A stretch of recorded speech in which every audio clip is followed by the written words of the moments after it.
quiet talk, an ancient tapestry.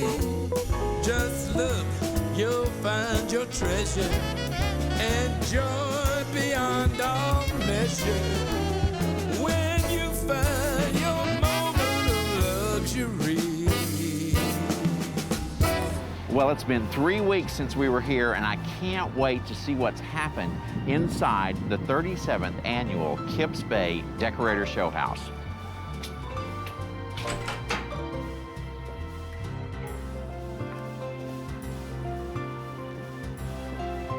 Wow. Every great house needs a great entry, and this one certainly sets the pace for this beautiful home as we head back to see what Juan Montoya has done for us. The room is called the Nordic Light. Ah, nice. And that was the beginning of the concept, how it was born. Mm-hmm. So you have here elements like the ceiling, the walls, and everything is very light. Even the carpet brings up this concept. The only thing that I have left alone is the fireplace. It's a nice statement in the midst of this very contemporary space. Exactly. I mean, this feels like ultra contemporary, but there's so many traditional elements that show up in here. I had to really mix things together, make a wonderful recipe, as we shall call. Right, yes. Then I felt that you cannot just go too contemporary because I wanted to have the mixture. I wanted to make sure that all the elements played together. I mean, this is not just a showroom. I mean, this is really a room that anyone could live in. The dining room, putting the flat screen TV in that gorgeous antique, that is a gorgeous piece. And I love the idea that you've set the table for two on this huge dining table and then filled it with books and interesting things, and so you don't feel like you're lonely.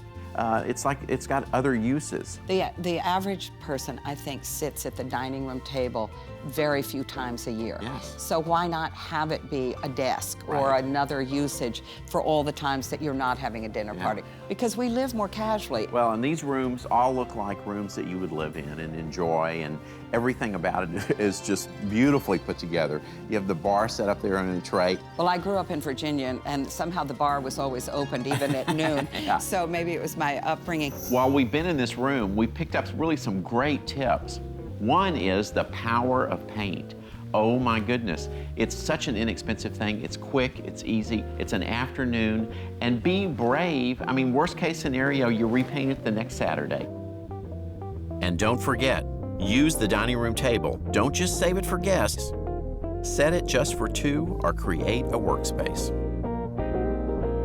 This has been so great to be with you. Well, I'm so glad, and I hope so much that you'll come up to the country and visit me in Falls Village. Okay, this is like the best invitation I have ever gotten. Now I'm off to meet Bunny Williams at her fabulous home.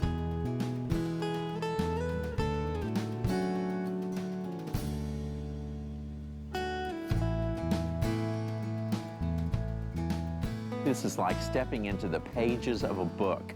Bunny Williams' best-selling book, An Affair with a House.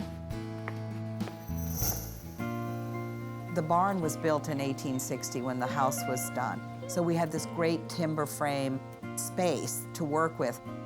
I was very fortunate to have my husband, John Rosselli, come into my life.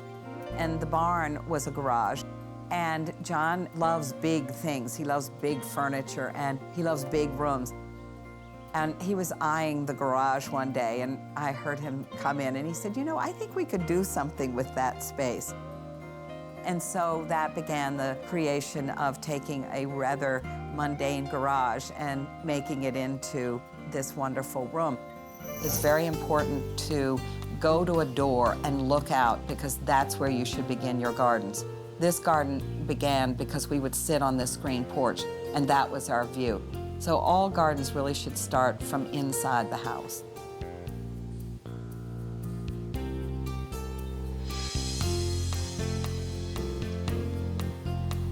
This is an ornamental garden, so needless to say, I don't cut these tulips. I try to let them grow. Every year we do a different color scheme. This year it's all whites and greens.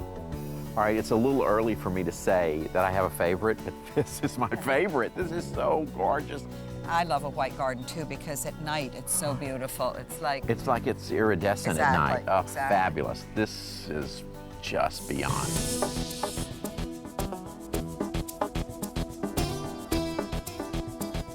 Well, I'm in the most exciting place I can imagine. I'm in a chocolate factory with Jock Torres in his downtown location. This is a great place, Jock. Thank you for bringing me here. Thank you, very happy to have you. Well, tell me a little bit about how you got into the chocolate business.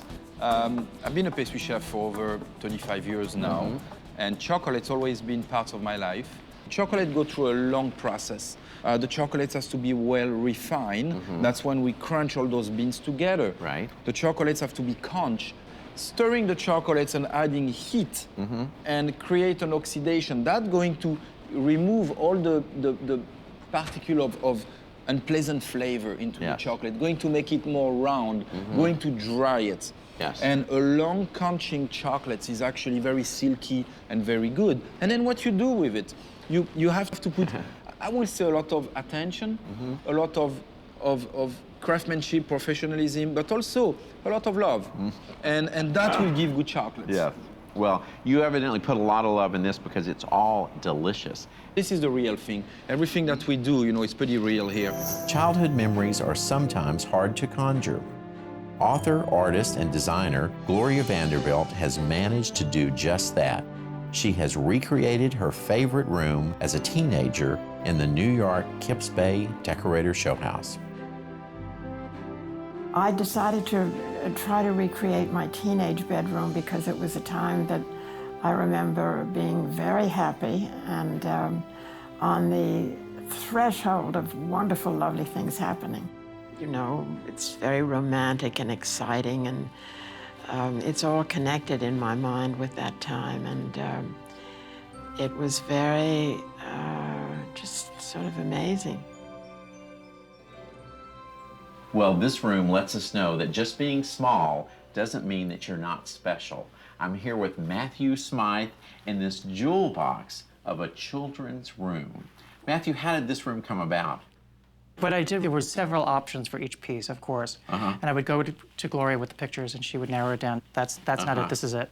Oh, that's so great. And these are the colors, and she's very organized as far as the way she thinks about color. So between her memory, her diaries, and her memoirs, I started piecing it together. It's pretty accurate, you know, even the view outside is something that, last time it snowed in New York, I ran down there with a camera and photographed the view so I can get it right. Now, the interesting thing about these windows is you had a room with no windows. Right, no windows at all. And so we created these window panels here, and Anthony Lawrence Belfair was nice enough to do the window treatment. The fabric is a color that Gloria called out in her diaries of. Really? She refers to this pale lavender color. So I luckily gorgeous. found those. And the glass beads. Gloria loves like reflective mirrors, shiny glass. She does a lot of collage work. Yes. So she finds pieces like this all the time. So she fell in love with this, which I think looks like icicles coming down, especially with this winter scene here. It goes so well with the scene. Moment of luxury.